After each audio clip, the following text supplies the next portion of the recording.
Hello dear friend, इस video में हम क्वेश्चन डिस्कस करेंगे केवीएस पीजीटी फिजिक्स 2014 के सॉल्यूशन। और ये रहेगा पार्ट 3 जिसमें क्वेश्चन नंबर 21 से 30 सॉल्व किए जाएंगे। Question number 21, an object is placed 20 centimetre in front of a concave mirror. तो पहली बात तो हमारे पास मिरर कौन सा है, कॉनकेव है, और जो ऑब्जेक्ट है वो u इक्वल टू 20 सेंटीमीटर पर रखा हुआ है। u की वैल्यू आपको पता होगा, हम नेगेटिव लेते हैं, जिस तरफ रखेंगे। And it produce 3 times magnified real image. इस वर्ड को थोड़ा ध्यान देना, रियल इमेज है। रियल इमेज है तो इसका मतलब जब भी रियल इमेज बनती है तो इमेज इन्वर्टेड भी बनती है, और जो रियल इमेज होती है वो शीशे के बाहर बनती है। तो एक बात तो श्योर है, देखो यहाँ पर मैं फोकस मान लेता हूँ, ये हमारा पोल होता है और ये सी। जब ऑब्जेक्ट फोकल लेंथ और पोल के बीच में हो तो इमेज बनती है शीशे के पीछे वर्चुअल होती है। फोकस पर होता है ऑब्जेक्ट तो इन्फिनिटी पर बनती है। लेकिन जब एफ और सी के बीच में ऑब्जेक्ट कहीं रहता है तब जाकर के जो इमेज होती है वो बड़ी बनती है और सी के पीछे बनती है, ठीक है। और रियल और इन्वर्टेड भी होगी, सी पे होता तो बराबर होती, सी के पीछे इमेज छोटी बनती है। तो यहाँ से मुझे ये भी पता चल रहा है कि जो ऑब्जेक्ट है वो फोकल लेंथ और सेंटर ऑफ कर्वेचर के बीच में रखा होगा। तो पोल से लेकर के ऑब्जेक्ट तक का डिस्टेंस हमें 20 सेंटीमीटर गिवन है। तो जो फोकल लेंथ आएगी वो 20 से कम ही आएगी। वैसे सारे ऑप्शन में 20 से कम ही है, बट फिर भी अगर ज़्यादा होता तो उससे हम ये अनुमान लगा सकते थे। अब जब इमेज इन्वर्टेड बनी है तो इसकी जो हाइट ऑफ इमेज होगी, हाइट ऑफ इमेज वो नेगेटिव होगी, और हाइट ऑफ ऑब्जेक्ट को तो हमेशा पॉजिटिव लेते हैं। आपको पता हो मैग्निफिकेशन का फॉर्मूला होता है हाइट ऑफ इमेज अपन में हाइट ऑफ ऑब्जेक्ट, और माइनस वी अपॉन यू के बराबर होता है, ये होता है मिरर में। ओके, तो अगर मैं मैग्निफिकेशन की बात करूं तो मैग्निफिकेशन यहाँ पर कितना आएगा, H I upon H O. अब बोला है कि जो इमेज है वो 3 गुना है, इमेज जो है वो 3 गुना है किसके, हाइट ऑफ ऑब्जेक्ट के।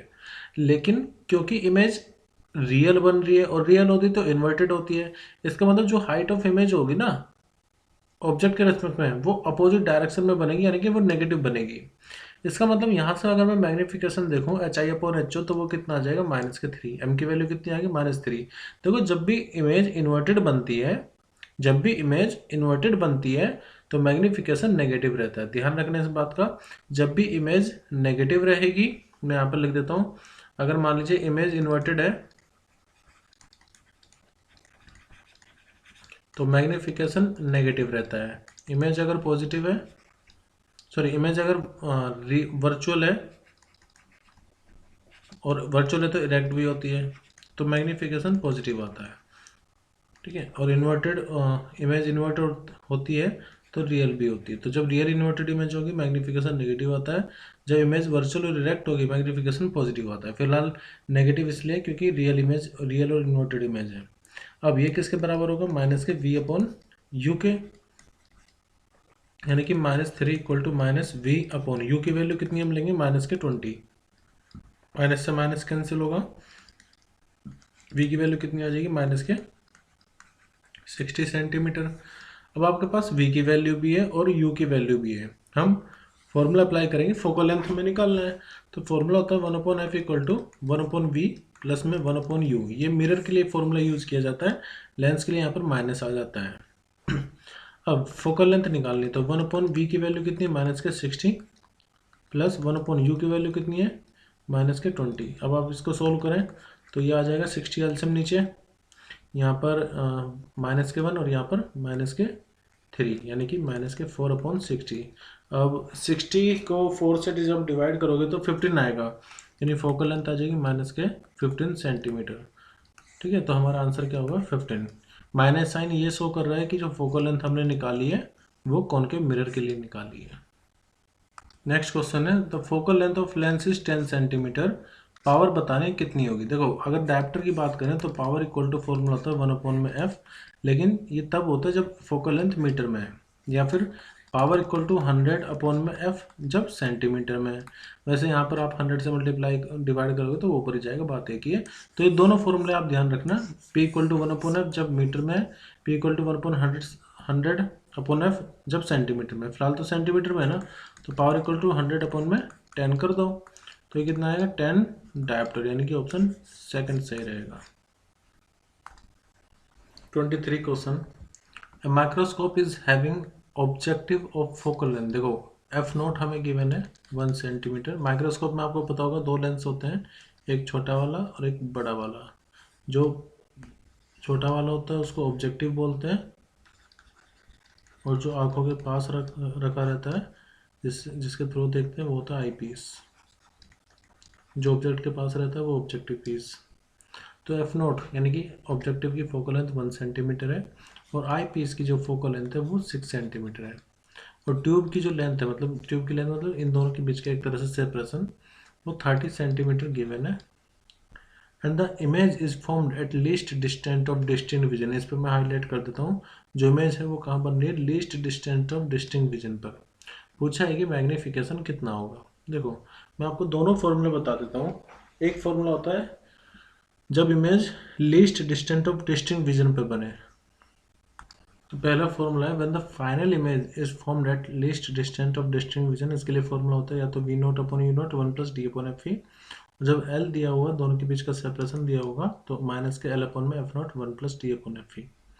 सेकेंड फॉर्मूला है जब फाइनल इमेज इन्फिनिटी पर बन रही हो, उसके लिए यहाँ से 1 हट जाता है, सिर्फ फॉर्मूला आ जाएगा माइनस के एल अपॉन में एफ नॉट डी अपॉन में एफ ई। देखो मैं दोनों फॉर्मूले पर ही वैल्यू पुट करूंगा। एक्चुअली यहाँ पर least distant of distinct vision दिया है, पहले ये वाला फॉर्मूला अप्लाई कर लेते हैं और मैग्नीफिकेशन निकालते हैं। तो यहाँ पर एल की वैल्यू कितनी हो जाएगी, यहाँ पर लेंथ है हमारे पास 30, एफ नॉट है 1 सेंटीमीटर, 1 प्लस डी की वैल्यू कितनी 25, और ई की एफ ई की वैल्यू कितनी हो जाएगी 6 सेंटीमीटर। तो इसको अगर हम सोल्व करेंगे तो आएगा 30, और 6 प्लस 25 आएगा 31 अपॉन में 6। तो इसको अगर हम सोल्व करेंगे तो वैल्यू आएगी 155। ठीक है, एक बार ये फॉर्मूला भी लगा लेते हैं। m equal to minus L की वैल्यू कितनी है 30 इंटू में डी की वैल्यू 25 अपॉन में F naught into F E हो जाएगा 1 इंटू में 6। तो इससे अगर आप सोल्व करोगे तो यहाँ पर आएगा 6 पंजे 30 5 और 25 पंजे 125 125। तो मुझे लगता है कि या तो यहाँ पर ऑप्शन में कोई एरर रही होगी, या फिर ये लाइन नहीं इनको नहीं लिखनी चाहिए, क्योंकि अगर least distant of distinct vision पर बना रहे हैं तो मैग्नीफिकेशन 155 आएगा, और अगर आप इन्फिनिटी पर इमेज फॉर्म हो रही है तब मैग्नीफिकेशन 125 आएगा। ठीक है, देखो इसकी मेरे पास कोई ऑफिशियल आंसर की नहीं है, तो मैंने आपको दोनों पक्ष बता दिए कि कैसे आप आंसर सही निकाल सकते हैं। क्वेश्चन के हिसाब से देखा जाए तो मैग्नीफिकेशन 155 ही आएगा। Question number 24, a fringe width of certain interference beta आपको दिया हुआ, मतलब फ्रिंज विड्थ दी हुई है। तो देखो बीटा का फॉर्मूला होता है, बीटा इक्वल टू होता है लैम्डा कैपिटल डी अपॉन में स्मॉल डी। ये सब क्या होता है, तो अगर मैं वाई डी एस सी को एज्यूम करूँ तो यहाँ पर दोनों स्लिट के बीच की सेपरेशन होता है स्मॉल डी, और स्लिट और स्क्रीन तक के बीच की जो दूरी होती है उसको कैपिटल डी से डिनोट करते हैं। आगे बोले what is the distance of fifth dark fringe from the centre, यानी कि जो फिफ्थ डार्क फ्रिंज है उसका डिस्टेंस कितना होगा। तो अगर मैं पोजीशन की बात करूं डार्क फ्रिंजेस की, डार्क के लिए, तो फॉर्मूला होता है 2n प्लस में 1 लैम्डा कैपिटल डी अपॉन में स्मॉल डी, और 2 आएगा यहाँ पर। ठीक है, अगर आप यहाँ पर बीटा को देखो, बीटा किसके बराबर है, lambda capital D upon small D. यहाँ पर भी lambda capital D upon small D इतने पोर्शन में आ रहा है, तो हमें ना अलग से लैम्डा डी और डी की वैल्यू ना दे करके उन्होंने बीटा की वैल्यू दे दी है। तो अगर मैं फिफ्थ डार्क फ्रिंज लिखूंगा तो 2n की वैल्यू में लूंगा 5 प्लस में 1 और 1/2, और देखो लैम्डा डी अपॉन डी किसके बराबर हो गया, बीटा के। तो कुल मिलाकर के हम बीटा की वैल्यू यहाँ से यूज करेंगे। डार्क फ्रिंज की पोजीशन निकालनी है, ये आएगा 11/2 इंटू में बीटा की वैल्यू 0.002 सेंटीमीटर, और 11 का हाफ होता है 5.5, तो 5.5 की मल्टीप्लाई करेंगे। जब आप इसको सोल्व करोगे तो आंसर आएगा 1.1 इंटू 10⁻⁻2 का सेंटीमीटर में। तो बस ये फॉर्मूला यहाँ पर हमारा काम आया है काफ़ी ज़्यादा। Question number 25, the diameter of the objective of telescope. देखो टेलीस्कोप का डायमीटर आपको गिवन है, मैं इसको कैपिटल डी से डिनोट कर रहा हूँ। What is the resolving power of telescope, और वेवलेंथ आप ले सकते हैं 5000 एंगस्ट्रॉन। तो यहाँ पर भी सिंपल हमें फॉर्मूला अप्लाई करना पड़ेगा। तो रिजॉल्विंग पावर का जो फॉर्मूला होता है टेलीस्कोप के लिए वो होता है d अपॉन में 1.22 इंटू में लैम्डा। ये रिजॉल्विंग पावर का फॉर्मूला है। लिमिट ऑफ रिजोल्यूशन होता तो इसका रिवर्स होता है, रेसिप्रोकल हो जाता। फिलहाल कैपिटल डी की वैल्यू 200 अपॉन में 1.22 इंटू, देखो लैम्डा को आप 5000 एंगस्ट्रॉम है ना, दोनों को सेम यूनिट में कर लीजिए। तो ये सेंटीमीटर में, तो इसकी 10 की पावर -2 से मल्टीप्लाई कर दो, मीटर में आ जाएगा। ये 5000 है, मैं 10 की पावर -10 से मल्टीप्लाई कर दूँ तो मीटर में आ जाएगा। बस इसी को हमें सोल्व करना है। तो जब आप इसको सोल्व करेंगे आंसर आएगा 3.28 इंटू में 10 की पावर 6, यानी कि ऑप्शन 4 सही होगा। क्वेश्चन नंबर 26 है, a polarize light of intensity I naught is pass through a polarizer. तो एक पोलराइजर बना लेते हैं पहले। पोलराइजर वो जो लाइट को पोलराइज कर दे। अब इसमें जो इंटेंसिटी है वो है आई नॉट, जो मतलब यहाँ से लाइट इंसिडेंट हो रही है। Is pass through another polariser whose pass axis makes an angle of 60 degree with the pass axis of the former. यानी कि मान लो फर्स्ट है, तो यहाँ पर जो सेकंड पोलराइजर है जो कि एनालाइज कर रहा होगा, उसका पास एक्सिस जो है वो 60 डिग्री है। मतलब उन दोनों की एक्सिस के बीच में, फर्स्ट और सेकंड के बीच की जो एक्सिस है वो 60 डिग्री पर इंक्लाइंड है। तो मान लेता हूँ सेकंड पोलराइजर कुछ इस तरह से है। अब आपको ये बताना है कि यहाँ पर जो आपको इंटेंसिटी मिलेगी आउटपुट पर, मतलब ये लाइट इससे जब पास होगी तो जो आउटपुट पर एमर्जिंग लाइट होगी, intensity of the emerging polarise light from the second polariser, वो कितनी होगी। तो यहाँ पर मुझे अप्लाई करना पड़ेगा मेलस लॉ, जो कि ये कहता है जो इंटेंसिटी होगी वो डायरेक्टली कोस स्क्वायर थीटा पर डिपेंड करती है। तो यहाँ पर जो इंटेंसिटी आएगी आई, वो बराबर होगी कि इसमें जो इंसिडेंट एनर्जी है, सॉरी इंटेंसिटी है, वो कितनी है, आई नॉट है, इंटू में कोस स्क्वायर, इनके बीच में जो एक्सिस है उनके बीच का एंगल कितना है, यानी कि 60 डिग्री। तो ये हो जाएगा आई नॉट कोस 60 डिग्री की वैल्यू कितनी होती है, वही जो साइन 30 की होती है। साइन 30 की कितनी होती है, साइन 30 की 1/2, कोस 60 की वैल्यू 1/2 होती है। यहाँ पर हमें करना पड़ेगा 1/2 का स्क्वायर, क्योंकि यहाँ पर स्क्वायर है। तो आई नॉट अपॉन 2 जब 4, यानी कि आंसर होगा फोर्थ ऑप्शन। क्वेश्चन नंबर 27 है, what is the de Broglie wavelength of an electron accelerated through a potential difference of 100 volt. देखो आपको ये फॉर्मूला तो पता होगा डी ब्रोगली का, lambda equal to H upon P. P क्या होता है, वैसे एक्चुअली मैं डायरेक्ट बताऊंगा आपको कैसे करना है, बट पहले मैं आपको कुछ स्टेप्स बता देता हूँ, मतलब और फॉर्मूले बता देता हूँ इसके regarding. P equal to P square upon 2m होता है काइनेटिक एनर्जी, और kinetic energy Q into V के इक्वल भी होगा। तो एक फॉर्मूला एच अपॉन पी हो गया, एक फॉर्मूला होगा lambda equal to H upon mass into velocity, एक फॉर्मूला हो जाएगा एच अपॉन में पी की जगह काइनेटिक एनर्जी रखने पे 2m k। और अगर मैं पोटेंशियल के टर्म में बात करूँ तो फिर ये हो जाएगा 2m/qv। तो ये सब रिलेशन काम आते हैं अपने क्वेश्चन के हिसाब से। फिलहाल तो मैं यूज़ करूँगा lambda equal to H upon में √2m/q इंटू में v। एच हो जाएगा प्लैंक कॉन्स्टेंट, क्यू मतलब charge on electron, M mass of electron. तो ये आप जब वैल्यू रखोगे तो आपको सब वैल्यू पता भी होनी चाहिए, बट इससे एक आसान तरीका ये है कि आप लैम्डा इक्वल टू 12.27 अपॉन में √v ये फॉर्मूला इस्तेमाल कर लो, ठीक है। और ये फॉर्मूला आपको सीधा एंगस्ट्रॉम में वैल्यू देगा। एक्चुअली ये सब फॉर्मूला ये एच और एम और क्यू की वैल्यू रख करके ही आता है। ये v यहाँ पर पोटेंशियल है, तो मैं इसी का इस्तेमाल कर लेता हूँ। 12.27 अपॉन में पोटेंशियल की वैल्यू है 100, तो उसका स्क्वायर रूट आप करेंगे तो कितना मिलेगा, 110 मिलेगा यहाँ पर, ठीक है। और ये हो जाएगा 1.227 एंगस्ट्रॉम, यानी कि हमारा सही आंसर होगा ऑप्शन 2। क्वेश्चन नंबर 28 है, the maximum kinetic energy of photo electron depends only on, किस पर डिपेंड करती है। पहले मैं आपको बताया था फोटो इलेक्ट्रॉन क्या है। फोटो इलेक्ट्रिक इफेक्ट आइंस्टीन ने दिया था, कहा था कि अगर कोई मेटल है और उस पर आप सफिशिएंट फ्रीक्वेंसी की लाइट को इंसिडेंट करवा रहे हो, मतलब एक फोटोन को इंसिडेंट करवा रहे हो, फोटोन की एनर्जी लेट से एच न्यू है और मेटल का वर्क फंक्शन है फाई नॉट, या आप डब्ल्यू नॉट भी कह सकते हैं। तो अगर मान लीजिए एच न्यू की वैल्यू वर्क फंक्शन से ज़्यादा होगी तो यहाँ से एक इलेक्ट्रॉन बाहर निकलेगा, ठीक है। और अगर मैं कंजर्वेशन ऑफ एनर्जी लगाऊं तो जो एनर्जी इंसिडेंट एनर्जी है एच न्यू, ये बराबर होती है किसके, एक तो वर्क फंक्शन में यूज हो रही है, प्लस जो इलेक्ट्रॉन बाहर आएंगे उसकी काइनेटिक एनर्जी भी कुछ ना कुछ होगी, तो ये इंसिडेंट एनर्जी दो जगह यूज होती है।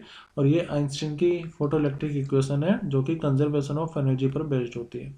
काइनेटिक एनर्जी अगर देखा जाए तो वो आ जाएगा एच न्यू माइनस में वर्क फंक्शन, और वर्क फंक्शन को आप लिखते हैं एच इंटू में थ्रेशोल्ड फ्रीक्वेंसी।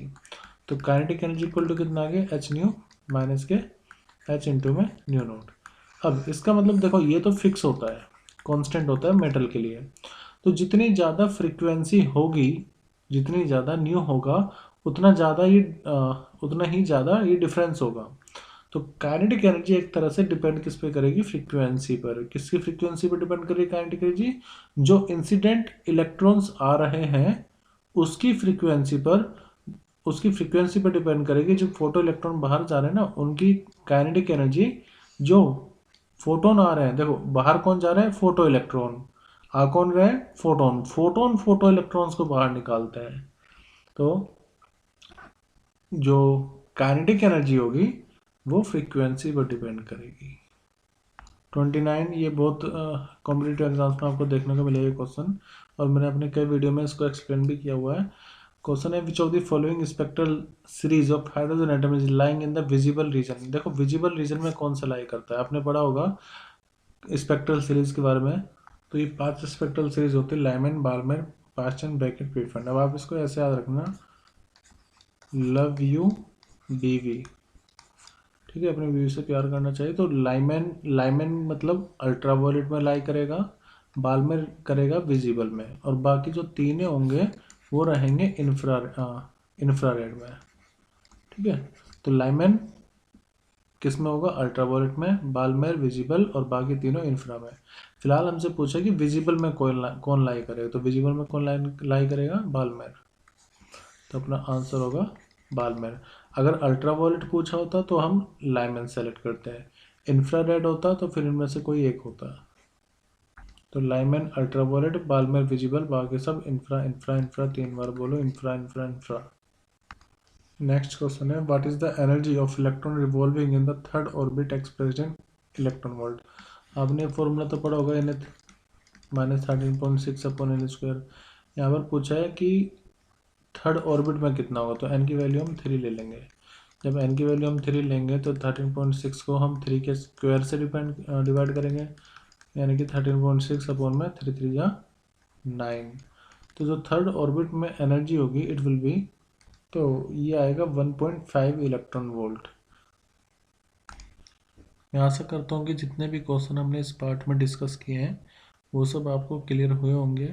अगर फिर भी कोई डाउट है तो आप मुझे कमेंट करके अपना डाउट पूछ सकते हैं, और अगर आपको सब कुछ समझ में आ गया है, सब कुछ क्लियर है और कुछ नया सीखा है तो लाइक करके मुझे ज़रूर बताएं। Thank you everyone, bye and take care.